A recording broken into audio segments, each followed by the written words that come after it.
이보다 속 시원한 부동산 이야기는 없다. 부동산 N. 안녕하세요. 최기훈입니다. 자, 부동산 투자의 성공과 실패를 좌우하는 타이밍, 최고의 부동산 투자 멘토가 제시하는 최적의 입지와 매매 전략으로 여러분의 부동산 고민 이제 부동산 N이 해결해 드립니다. 자, 오늘도 현명한 부동산 전략을 세워줄 최고의 부동산 멘토 미래가치투자연구소 우리 한정훈 대표 함께합니다. 안녕하세요. 네, 안녕하세요. 반갑습니다. 새해 복 많이 받으십시오. 네, 새해 복 많이 받으세요. 네, 얼굴이 기름진 걸 많이 드셨는지. 네. 고기 못 먹었습니다. 아, 그래요? 어떤 설 연휴셨나요? 저는 어차피 부동산 일을 하니까, 네. 그러니까 한마디로 이제 사람들의 반응, 부동산에 대한 지금 현재 상황들 그래요. 이런 것들 좀 많이 들었죠. 들었더니 역시나 좀 혼란스럽다. 그래요. 지금 어떻게 해야 될까?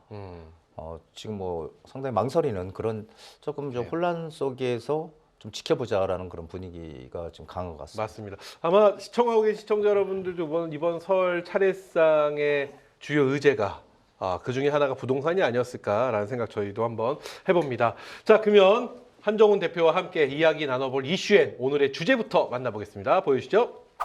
자, 오늘의 주제입니다. 정부의 주택 공급 총력에도 혼란한 부동산 시장, 공급 대책은 가능할까?입니다. 자, 정부 주거 안정을 도모하겠다는 강력한 의지를 담은 129 공급 대책을 발표했습니다. 자, 후보지 주민들의 반대가 나오고 있다, 반대 부딪히고 있다 이런 기사를 본 기억이 있는데 왜 그런 건지 그 이유부터 한번 만나봐야 될 것 같습니다. 그 지역 자체가 사실은 주거단지 지역이 아니었고 뭐 공터라든지 뭐 골프장이라든지 이런 곳이었잖아요. 근데 왜 주민들이 반대를 할까요? 지금 가장 이제 문제가 되고 있는 게 서울의 이제 그 공급지거든요. 네. 거기 보면은 일단 가장 큰 게 이제 노원 태릉 CC 부지. 여기는 사실은 문재인 정부 시절에 이제 2020년도 8월 4일날 8.4 대책이라고 해서 네.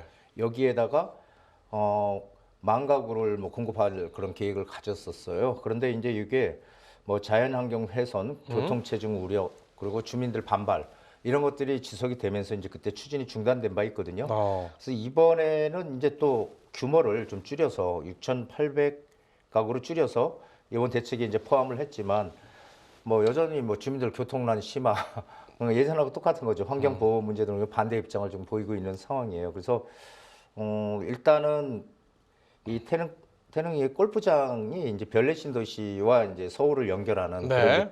그런 이 도로가 있는데 거기가 출퇴근으로 엄청나게 이제 막히고 그러니까 여기다가 공급하면 교통 부담 엄청 커질 수밖에 없다라는 얘기를 하고 있고요. 그리고 태릉 같은 경우는 이제 사실은 거기가 일자리가 있는 곳은 아니잖아요. 그렇죠. 그러니까 순수 주거 공급지라고 봐야 되거든요. 그러니까 여기는 업무 시설이 없고 도심과의 접근성도 좋다고 보기엔 어려운 구조에서 이제 대규모 공급 물량이 들어오면은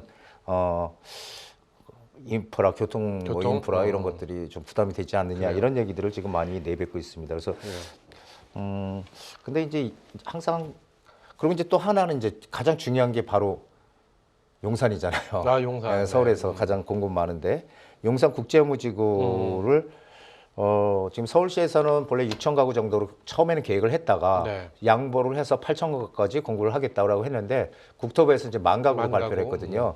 그래서 협의가 지금 안 됐다는 얘기예요. 그러니까 용산 국제업무지구는 결국 이제 업무지구, 업무 상업 중심의 이제 국제업무지구로 이제 개발하는 거거든요.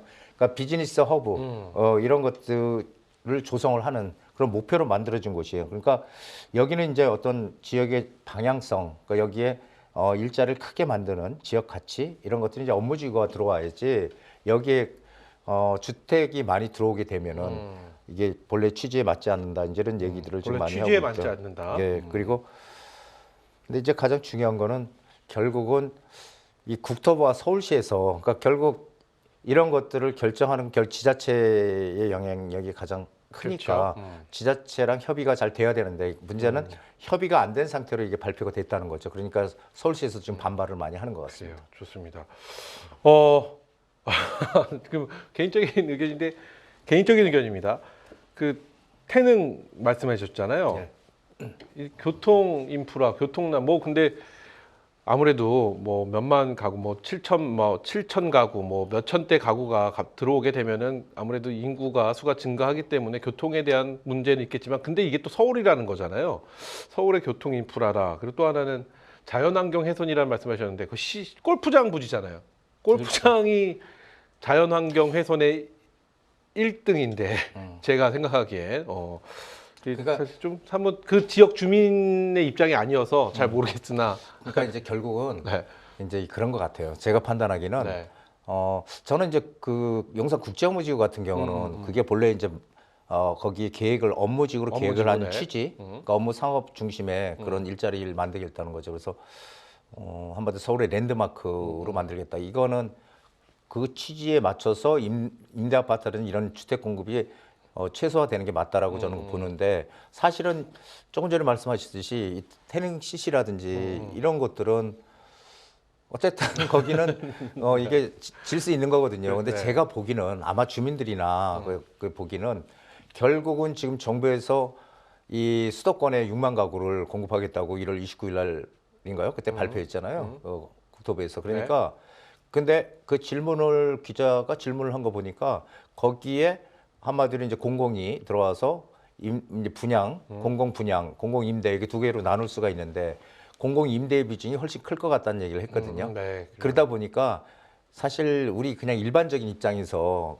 옛날에도 그런 거 많이 있었죠. 그러니까 아파트에 임대 아파트가 있는 동하고 그 다음에 임대 아파트가 아닌 동하고 이렇게 있으면은 예전에 지금은 뭐 그런 분들이 없겠지만은 예전에는 거기를 그 임대 아파트에 사는 사람들이 출입을 못 하게끔 막아놓고 이런 경우도 있었거든요. 시사 프로그램에 본 적 있습니다. 예, 그렇죠. 예전에 네. 그런 적이 아파트 있었습니다. 단지로 출입 못하게 막아놓고. 네. 그럼 그게 애들 같은 게 얼마나 상처를 받아요, 사실은. 그렇죠. 그래서 이제 소셜 믹스라고 해서 그러니까 뭐 부자든 가난한 사람 같이 모여 살자 취지가 상당히 좋은 거거든요, 사실. 근데 그러다 보니까 임대 아파트에 대한 인식이 상당히 안 좋잖아요. 그래요. 예, 그러니까 아마 주민들이 그렇게 되면 반대를 하는 게 아닐까. 근데 여기다 만약에 이게 반대를 하는 게 그 이유는 아니지만 그럴 수도 있지 예. 않을까라는 그렇죠. 의견입니다. 제가 이제 그렇죠? 그렇게 오해하시면 얘기를 안 드리는 됩니다. 거죠. 그러니까 네.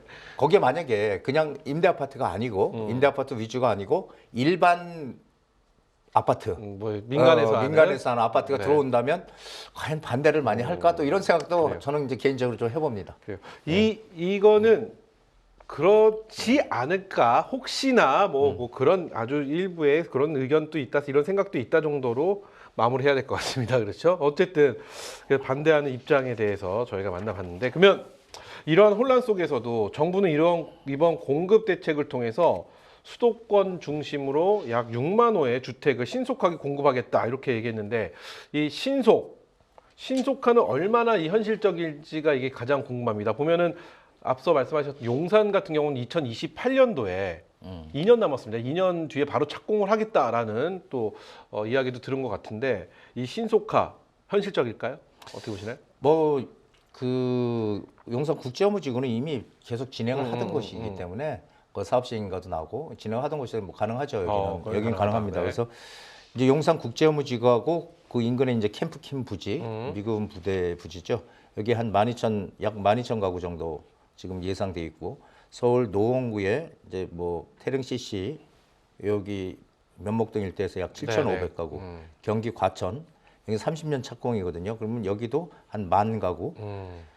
뭐 해서 은평구, 뭐 수색, 동대문구, 청량리 일부의 그런 데들 기반시설 이런 데들에 한 2만 가구 뭐 이렇게 지금 예정은 돼 있어요. 근데 결국은 속도거든요. 네. 그렇잖아요. 이게 속도 전인데 문제는 2020년부터 연간 뭐 11만 호 착공을 시작하겠다 뭐 이렇게 얘기는 하고 있지만 사실은 착공 시점하고 입주 시점은 완전히 틀리잖아요. 착공하고 입주할 때까지는 최소한 빠르면 3년이고요. 조금 요즘은 좀 더 길어졌기 때문에 한 4년 가까이 걸린단 말이에요. 그러니까 3, 4년 정도의 시차가 존재하거든요.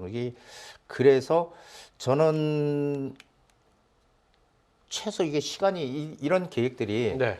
지금 당장의 어떤 공급 물량을 뭐 만드는 그런 거는 아닌 것 같고요. 어차피 안 되니까 그렇죠. 결국은 이제 이 정책의 어떤 신뢰성, 그러니까 이 숫자까지 정확하게 얘기를 해서 정책의 신뢰성을 좀 국민들한테 알리겠다. 좀 이런 측면, 좀 중장기적으로 좀 보는 그런 대책이 아닌가 그런 생각을 하고 있습니다. 그렇다면은 뭐 예를 들어서 말씀해 주신 대로 용산 정도 28년에 들어가는 건 뭐 그런 지역을 말고 다른 곳들은 그래도 그것보다 이상 늦어질 좀 가능성이 그거보다는 큽니다. 늦어질 네. 확률이 좀 있다. 그렇게 생각하신다 말씀해 주셨습니다. 자, 그렇다면 이번 공급 대책은 대상 설정이 명확하다. 기존에 비해서 명확하다. 명확하지 않다. 뭐 의견들이 서로 엇갈립니다. 특히 청년과 신혼 부부들 타켓으로 우리가 공급을 하겠다라고 정부에서 발표를 했습니다. 이 부분 어떻게 보실까요? 그러니까 지금 명확하다라고 말한 거는 청년과 신혼부부에 대한 이야기가 나온 거거든요. 그 이외에 청년과 신혼부부가 아닌 부분들은 들어갈 수가 없는 건지 뭐 여러 가지가 좀 헷갈리긴 합니다. 이 부분에 대한 설명이 좀 필요할 것 같습니다. 네, 이번에 이 주택 공급에 대한 우리 1월 29일 날 공급 대책은 사실은 도심에 공급하겠다는 그런 의지를 보였고요. 그리고 입지 중심의 물량 배치 그리고 속도 의지가 이제 분명하게 드러나 있어요. 근데 이제 중요한 거는 일단 타겟이 네. 청년과 신혼부부들, 신혼부부. 그러니까 젊은 세대를 위한 타겟이란 얘기입니다. 그래서 이들에게 이제 공공 분양과 공공 임대 물량을 우선 배정하겠다. 이렇게 얘기를 해요. 그래서 이 도심 같은 데는 일단 소형 평형대로 짓고 외냐면 땅이 제한이 있으니까 네. 소형 평형으로 지어서 입주를 할 수 있게끔 하고 그리고 좀 도심이 아닌 그 외곽 외곽은? 같은 경우는 중대형 평형 위주로 하겠다. 저는 이거는 상당히 좀 괜찮은 생각이 아닌가 싶어요. 제가 항상 말씀드렸듯이 임대 아파트라고 해서 작을 필요가 있냐? 그렇죠. 예, 임대 아파트도 어차피 내가 평생 혼자 사는 거 아니지 않습니까? 그러면은 최소한도 뭐 2, 3인 가족이 살 수 있는 그런 임대 아파트도 필요한 거거든요. 네. 그 싱가포르 같이 뭐 대가족이 사는 건 안 되더라도 그래서 이 늘려야 된다 평형대를 그런 얘기를 했는데 이제 지금 정부에서 평형대를 좀 늘리는 이제 그런 것들을 지금 진행을 한다고 합니다. 외곽에는 이제 중형 이상의 이제 그런 것들도 들어오고 그래서 상당히 근데 이제 요게 이제 다 지어지려면은 청년들이 이제 그때는 청년이 아니겠죠. 중장년으로 그렇죠. 그러면은 결국은 지금 청년 주택은 그 다음 세대를 위해서 예한 주택이다. 그러니까 중장기적인 예. 그러니까 지금의 뭐 20대나 30대 초반 이게 아니고 다음에 이제 20대 그 전에 를 겨냥한 그럴 수 그 있겠네요. 공급이다. 그러니까 좀 결국은 중장기 계획이다. 그러니까 결국에 이제 시장에 대해서 정부의 이런 의지, 공급 의지를 확실하게 인지를 시키는 그런 정책이 아닐까라는 생각을 합니다. 좋습니다. 자, 이제 반대 의견을 한번 또 들어보도록 하겠습니다. 반대 의견을 좀 들여다보면 정부의 129 수도권 주택 공급 대책에 대해서 공공 주도 방식 대신 민간 주도 재개발이라든지 재건축, 서울 공급 절벽 문제를 해결할 해법이라고 말을 하고 있는 일부의 의견들도 있습니다. 이 부분에 대해서 어떻게 보고 계실까요? 지금 앞서 태능 부지라든지 이런 쪽에 들어가는 거에서 주민들이 반대 의견이 있다.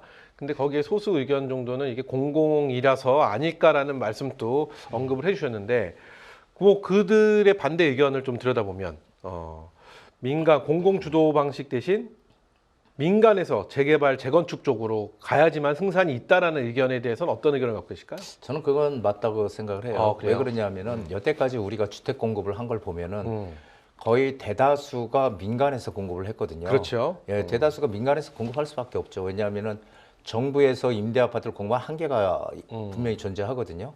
그리고 비용도 많이 들고 어쨌든 싸게 또 분양을 하려니까 양질의 주택보다는 빠르게 좀 값싼 주택 위주로 이렇게 질 수밖에 없는 구조였죠. 그리고 지금까지 이게 계속돼 왔는데 지금 공공이 나서서 공공 위주로만 간다면 과연 이 물량들이 제대로 이 진행이 될 수 있겠느냐라는 그런 의구심을 상당히 가지고 있는 거죠. 왜냐하면 여태까지 제가 말씀드렸지만 서울 주택 공급의 한 80% 이상이 다 민간에서 공급을 한 거기 네. 때문에 그렇습니다. 그래서 이게 좀 정부에서 공공임대 뭐 공공 분양 아파트를 많이 짓는 거는 사실은 잘만 져놓고 하게 되면 저는 바람직하다고 생각을 해요. 하지만 여태까지 상황을 보면 역부족이다라는 생각이 들죠. 그렇기 때문에 결국은 제가 투트랙 전략으로 가야 된다는 얘기를 많이 드렸었잖아요. 그러니까 민간과 그다음에 공공이 함께 손을 잡고 가야 된다. 그러니까 즉 지금 보면은 사사건건 서울시와 지금 국토부가 지금 마찰을 빚잖아요. 네. 예, 마찰을 빚는데 이렇게 되면 죽두밥도 아니거든요. 이게 그러면 우리가 언제 어디에 공급된다 그러는데 그게 제대로 그때 공급이 될 수가 있겠냐고요. 지금 속도전으로 나가야 되는데 그렇기 때문에 이 민간 공급이 상당히 중요하다는 생각이 들어요. 근데 저는 이제 뭐 용산 국제업무지구도 마찬가지고 네. 근데 용산 국제업무지구는 명확한 것 같아요. 아까도 말씀드렸지만 이제 상업시설 위주, 업무 위주 이런 것들이 들어오기 때문에 거기는 거기에 국제업무지구가 들어오는 목적이 확실하잖아요. 그렇기 때문에 이제 본래 글로벌 기업 본사 유치하고 이제 이런 어떤 상업 업무 공간으로 만드는 거기 때문에 거기에 이제 뭐 임대 아파트를 많이 넣는 주택을 많이 넣는 거는 사실은 그 취지에 맞지가 않기 때문에 그거는 저도 공감을 합니다. 그래서 어쨌든 지금은 그 국토부랑 서울시랑 뭐가 이게 좀 잘 합이 안 맞는다는 느낌을 많이 지금 받거든요. 그러니까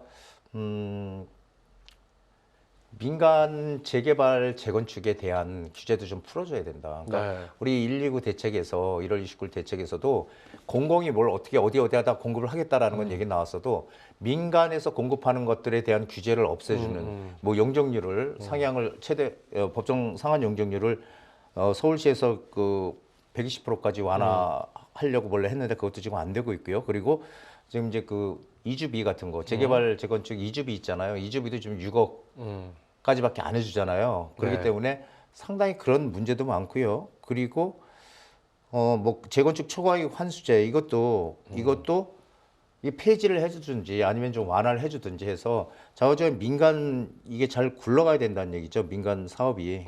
예, 그래서 저는 이런 것들이 그리고 이제 임대주택이 그러니까 임대주택에 대한 그 임대주택은 한마디로 내 집이 아니다라는 생각을 많이 갖잖아요. 그러니까 그럼 우리나라는 어쩔 수 없죠. 뭐 싱가포르 같이 뭐 국토의 전체 땅을 대부분 국가가 가지고 있는 나라가 아니기 때문에 그렇죠. 그런 나라들은 뭐 임대 아파트로 다 지어가지고 99년 동안 임대를 준다는 게 99년 임대는 평생 사는 거나 마찬가지 아닙니까? 그렇죠. 그렇게 하지를 못하잖아요. 그렇기 때문에 이 재개발이나 재건축, 도심에 공급을 할 수 있는 그런 재개발과 재건축의 규제들을 풀고 해서 가야 된다. 근데 제가 어저께인가 그저께 그 들었더니 그 국토교통부 장관께서 민간 공급도 규제로서 활성화하겠다라는 네. 얘기를 또 했어요. 이게 진짜인지 모르겠는데 저 지금 그거를 이렇게 봤는데 그렇게 가는 게 맞지 않나라는 생각을 돼요. 그래야 민간에서 공급도 빠르게 일어나고 그리고 제가 항상 말씀드리지만은 이 공급의 축은 민간에서 하는 게 주축이거든요. 그렇기 때문에 민간에서 하는 주축을 인정을 해줘야 된다. 그러니까 그런 것들을 배제를 하지 말고 물론 공공에서 하는 것도 중요하지만 네. 둘 다 중요해요. 하지만 가장 많이 공급 물량을 내놓는 게 민간이니까 민간에서 할 수 있는 그런 것들을 좀 더 빠르게 할 수 있게끔 좀 규제를 풀어줘야 된다. 그 지금 보면은 올해 뭐 이주가 예정된 서울 시내 사업장 44곳 중에 39곳이 대출 규제 여파로 이주비 확보에 난항을 겪을 거라는 그 지금 난항을 겪어서 지금 사업이 지연이 되고 있다 이런 기사도 있거든요. 그러니까 이런 것들을 좀 빠르게 해야지 지금 당장의 어떤 공급 절벽을 좀 더 해결을 하는데 좀 더 빠르게 그래요. 갈 수 있는 길이지 그냥 공공만 이렇게 너무 공공 위주로만 하면 안 된다라는 생각을 합니다. 좋습니다. 이걸 좀 안을 가만히 좀 들여다보면요. 우리가 좀 한 발 떨어져서 생각을 해보면 결국 이런 모든 이야기가 시작이 된 거는 집값 상승에 있었지 않습니까? 출발은. 그렇기 때문에 나오는 게 정부에서 말하는 게 집값에 대한 안정화. 그렇기 때문에 그럼 공급에 대한 부족. 집값 안정화가 위해서 공급이 부족하다. 그래서 공급을 확대해야 된다. 그렇기 때문에 정부 주재로 해서 공공에 대한 주택 공급. 그랬는데 결국은 민간에서 하면 되지 않겠느냐 했는데 그럼 민간에서 만약에 공급을 하게 되면 가장 걱정은 정부가 봤을 때 가장 걱정은 집값의 상승이지 않습니까? 앞서 말씀하신 몇 가지 정책들도 다 집값 분양가는 너무 상승을 하기 때문에 그걸 좀 막기 위해서 정부에서 공공 이렇게 공공에서 주도를 해야 된다 이렇게 얘기하는 것 같은데 몰라서 여쭤보는 겁니다. 정부에서 민간에게 어느 정도에 대한 지원을 하고 그걸 좀 가격을 낮추는 방법으로 민간에서 주도를 할 수 있는 방법은 그것도 가능할 것 같아요. 그러니까요. 저도 그거는 좋은 생각. 그러니까 민간과 공공이 같이 하는데 민간에서 아예 그 시공이 다 하는 게 아니라 그러니까 공공에서 하는 게 아니라 민간에서 그걸 다 맡아서 하고 정부에서 대신 그만큼의 지원을 해주는 거죠. 금액적인. 그래서 분양가를 뭐랄까 좀 안정화 쪽으로 그러니까 공공에서 할 수 있는 정도의 가격대로 형성만 돼준다면. 그 짓고 난 다음에 집값이 튈까요? 어쨌든 그런 것도 방법이 아닐까라는 생각도 해보는데 그것도 하나의 방법이 될 수 있어요. 근데 여태까지 그렇게는 해본 적이 없는 거죠. 그렇죠. 예. 없죠. 근데 근데 이제 또 반대로 가만히 생각을 해보면은 네. 지금 우리가 항상 그 가격이 떨어져야 된다, 폭락한다, 뭐 이렇게 얘기했던 분들 많거든요. 좀 있죠. 많지는 않지만. 네. 그런데 그분들 얘기를 들어보면은 난 이제 잘 이해를 못하겠던 게 뭐냐면은 이 항상 우리가 시간이 지나면 지날수록 인건비는 당연히 오를 거고요. 그리고 뭐 철근, 콘크리트 우리 다 수입해 오잖아요. 그런 것도 가격이 오를 거란 말이에요. 인플레이션 때문에 물가 상승하고 자재비도 오를 거고 땅값도 오를 거고 다 그런데 새로 짓는 게 과연 가치값이 푹 떨어져가지고 질 수가 있을까? 이런 생각을 가끔 해보거든요. 근데 그거를 그런 얘기들은 안 하고 무조건 뭐 30% 폭락해야 된다 이런 막 얘기들을 많이 하거든요. 그러니까 그런 건 얘기 들으면은 참 터무니없다라는 생각을 가끔씩 하는데 그래서 그거 아까 말씀하셨던 건 그 좋은 방안인데 사실은 좋은 방안인데 그렇다면 어떤 인센티브를 어떻게 주고 과연 그 이 건설사나 이 기업들은 결국은 어떤 사업을 했을 때 이익을 내야 되잖아요. 내야 되죠. 기업, 민간 기업은. 기업이니까. 네. 그렇지 않으면 망하기 때문에 이익을 내야 됩니다. 그러니까, 그러니까 제 말씀은 그거죠. 그 기업의 이익 부분을 공공에서 지원을 해주는 거죠. 그러니까 어떻게 이제 그거를 네네네. 어떤 식으로 지원을 해줄지 이런 것도 좀 논의가 좀 필요하지 않을까라는 생각을 합니다 개인적으로. 근데 이제 한번- 가장 중요한 거는 네.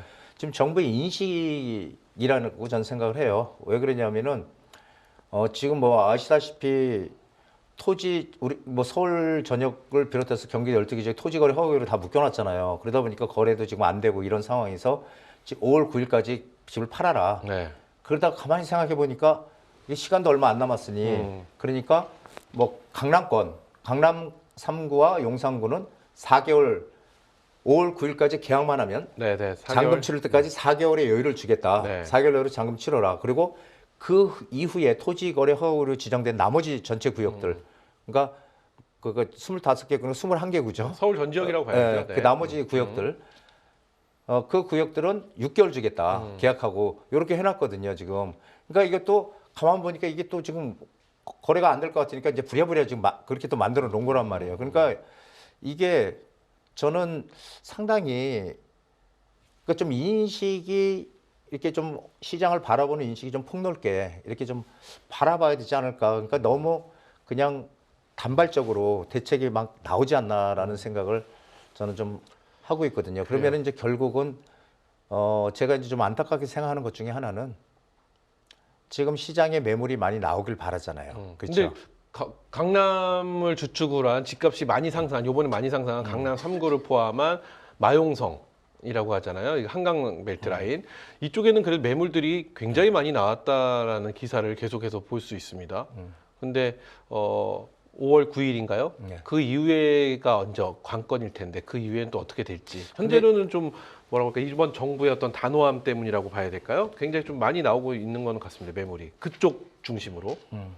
그 많이 오른 지역 중심이죠. 그러니까 그렇죠. 반대로 많이 오르지 않은 데들 있잖아요. 보통 또안 그런 데들은 안 나온다고 나와요. 하더라고요. 또 왜냐하면은 네. 기대감이라는 게 있잖아요. 네. 지금 어차피 시장은 상승할 거다라는 기대감들을 많이 가지고 있거든요. 왜냐하면은 제가 항상 말했듯이 공급부죠. 그 다음에 이제 금리는 결국 이제 인하로 갈 것이다라는 그래요. 그런 것들 때문에 그런데 뭐 이익도 크게 내지도 않았는데 지금 팔 이유가 없죠. 그리고 확실히 저희가 볼 때 그 강남 한강 벨트 라인이라든지 강남 3구라든지 이쪽에면은 다주택자가 그만큼 많다라는 생각을 돈 많으신 분들이 역시 그런 집들을 매매하셨나 보다라는 생각이 들게끔 왜냐면 그쪽에 매물이 쏟아지는 건 그만큼 다주택자들이 많다는 얘기인 거잖아요. 그리고 뭐 그 외 지역에는 매물이 뭐 크게 뭐 나오지 않는다라는 거는 다주택자가 아니고 뭐 1주택자라든지 뭐 그러신 상황이 아닌가. 그러니까 이익을 그러니까 강남구나 마용성이라고 하는 데들은 상당히 많이 올랐잖아요. 최근에 많이 한 뭐 2년, 한 1년 사이 많이 올랐기 때문에 충분히 저희가 투자했을 때 그 이익 실현을 충분히 했으니까 이제 팔 수 있는 거고요. 이해했습니다. 반대로 이제 그런 데들은 이익이 별로 나지도 않았으니까 지금 팔 이유가 없는 거죠. 결국 그러니까. 저는 지금 다주택자가 많기 때문에 내놨다로 접근을 했는데 대표님의 말씀을 들어보니까 수익이 그만큼 창출이 됐기 그렇죠. 때문에 내놓은 네. 거다 이렇게 하고 또 그럴 수도 있겠네요. 그렇죠? 근데 이제 중요한 건 거기서 이제 핵심은 이거예요. 그러니까 뭐냐면은 5월 9일까지 분명 물건은 시장이 더 많이 풀릴 건 네, 맞아요. 그게 지속적이지는 않겠지만 결국은 5월 9일 이후가 되면 이제 매물이 잠길 텐데 이제 나오는 건 맞는데 그렇다고 해서 터무니없이 싸게 내놓지는 않는다는 거죠. 그래요. 그렇게 되면 이제 강남 상구 같은 경우는 사실은 이게 함부로 우리가 들어갈 수 있나요? 근데 이게 못 제 들어가잖아요. 개인적인 생각인데 너무 많이 오르긴 했어요. 왜냐하면 제 지인이 네. 이런 말씀 드려야 되는 모르겠 압구정에 땡땡 아파트를 부러워서 하는 얘기입니다. 5억인가 6억에 매매를 했어요. 5억이요? 네, 5억인가 아, 샀다고? 예, 매매를 예전에? 매수를 예. 했어요. 예. 예전에. 그 예전이래봤자 뭐 제가 기억할 정도 예전이니까 뭐 제가 나이가 뭐 50, 60도 아니고 제가 기억할 정도의 그때 샀거든요. 아는 형님이 100억 내가 못한 얘기 듣고 아니 그 사이에 우리 집은 움직임이 없었는데 움직임이 있었죠. 우리 집은 근데 이렇게 많이 올랐다는 얘기를 듣고 차이가 많이 이게 나죠. 과연 맞는 얘긴가라는 생각은 사실 했던 건 현실이거든요. 뭐 부럽기도 하고 하지만 뭐 이 속도가 우리가 물가 상승분 그 인건비 올라가고 이런 분들을 다 포함한다 해도 그것의 몇 배가 지금 올라가는 거인지라 그거는 저도 그런 생각합니다. 음. 사실은 너무 과하다. 이게 도대체 아니 뭐 압구정동이야. 사실 압구정동은 강남의 가장 메인 지역이잖아요. 네. 예, 그런데 그 우리 반포 같은 데도 한번 네, 보자고요. 네. 반포 70억, 80억이 말이 되냐고요. 30평대가. 그러니까 이건 올라도 너무 많이 올랐다. 이게 20억, 30억이면 저도 뭐 30억, 40억까지는 그래도 그래 많이 뭐 대장이니까 올랐겠네 하는데 사실 많이 올랐어. 제가 봐도. 그래요. 근데 그 형님 저보다 형님이니까 그분한테 이랬어요. 어우 좋겠다, 좋겠어요. 네 그랬어요. 그러니까 하신 말씀이 그분이 한 이야기가 관건이었습니다. 기분은 좋은데 한 번도 그 돈을 본 적이 없어라고 하시더라고요. 한 번도 만져본 적은 없어라고 하시니까 이게 좀 부동산의 현실이 아닌가. 계속 그러니까- 깔고 앉아 있는 돈이다 이거죠. 그러니까 1주택은요. 주택은 내가 주택 하나 가지고는 사실 의미 없어요. 왜 그러냐면은 저도 이제 예전에 상담을 해보면은 이제 그런 분들이 오세요. 그래요. 그러면 뭐 청담동으로 이사를 왔는데 뭐 3년 만에 뭐 6억이 올라니 그래요. 7억이 올라니 막 이렇게 얘기하면요. 제가 이제 어떤 얘기 드리냐면은 근데 그거 이사 가실 거예요? 그러면은 아니 여기 너무 좋아서 살고 싶대요. 그럼 그게 뭔 의미가 있냐고. 그래서 참 그런 분들도 있습니다. 예. 그래요. 아이고 다리에 힘이 풀립니다. 자, 그럼 다음 질문 한번 드려보겠습니다. 어쨌든 정부는 이 다주택자에 대한 압박에 이어서 시장으로 매물을 끌어내기 위한 다음 타켓으로 이제 임대사업자를 겨냥을 했습니다. 다주택자, 비거주 1주택자 등 매물이 시장으로 일부 나오면 일부 공급 효과는 이루어질 수 있을까? 이게 관건입니다. 근데 앞서 말씀의 의견을 들어보면은 5월 9일 전까지 매물은 어느 정도 계속 나올 것이다. 이렇게 말씀을 해주셨거든요. 이 부분에 대한 의견 한번. 일부 공급 효과는 있겠죠. 네. 근데 지금 그 조금 제가 이제 아리송하게 생각했던 게 뭐냐면요. 네. 지금 이 매입 임대주택이라는 게 임대사업자를 내는 그게 이제 지어진 뭐 아파트든 빌라든 네. 오피스텔이든 이걸 내가 매입해서 세를 놓는 거거든요. 그걸 이제 매입 아파트라고 하는데 임대 아파트. 네. 그걸 이제 그 예전에 2017년에 문재인 정부 때 이 다주택자들이 그 전월세 공급원이다 해가지고 다주택자들 4년짜리, 8년짜리 단기 4년, 장기 8년 해가지고 아파트를 사서 세를 주면은 4년 동안 단기는 4년, 8년 그러면은 거기다 이제 종부세 합산 배제라든지 양도세 중과해서 빠지게 해준다든지 네, 네. 이런 혜택들이 있었거든요.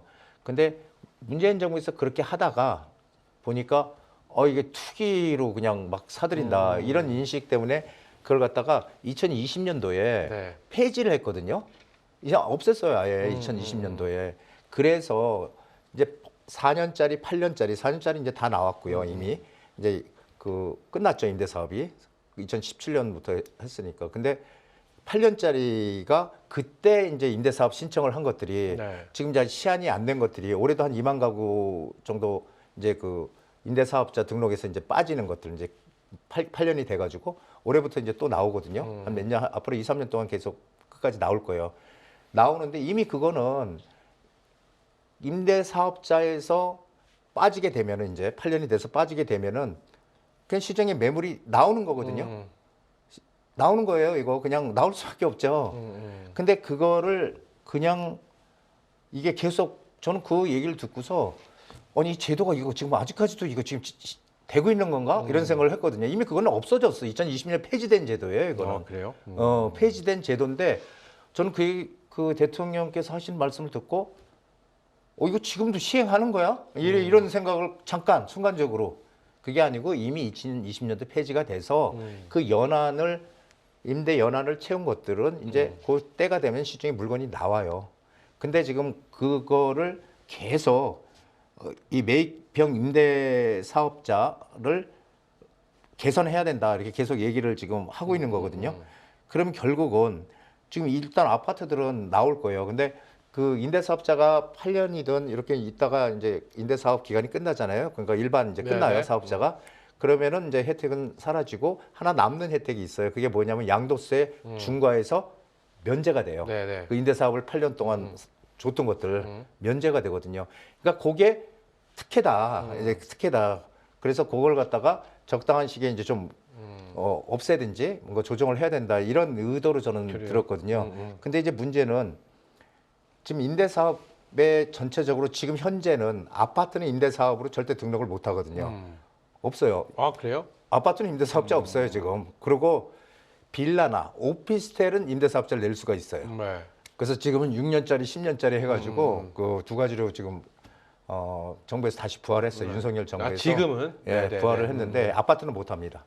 그 예전에는 아파트도 했었던 거 옛날에는 아닌가요? 그때 아파트 다 했죠. 그렇기 때문에 이런 이야기를 또 그 정부에서 해놓은 아파트 것 같고. 근데 이미 폐지가 된 거거든요. 폐지가 20년 됐어요. 때. 아, 20년 이미 폐지가 된 거예요, 이거는. 그래요? 그래서 이미 때가 지나면 이제 어차피 그건 시중에 매물은 나오는 매물인데, 그래서 저는 그걸 잘 사실은 이해가 잘 안 됐고요. 그래서 결국은 저는 이렇게 생각해요. 이게 이렇게 되면은 이 아파트가 아니고 대다수가 지금 그 빌라나 오피스텔에 집중돼 있거든요. 그렇죠. 그러면은 아파트 아닌 빌라나 빌라, 오피스텔, 오피스텔, 네. 이런 것들은 지금 아시다시피 빌라 시장 되게 어렵거든요. 지금 어렵고 사실 땅값도 너무 비싸고 그리고 PF 대출도 안 나오고 그 사실은 이거 상당히 어렵습니다. 그러니까 이게 기존에 그래요. 점점 이제 물건들이 사라지게 되면은 그럼 거기에 들어가서 사는 사람들 오히려 서민 주거 안정을 더 오히려 그래요. 해치지 않을까라는 그런 의심들을 상당히 지금 많이 하는 거죠.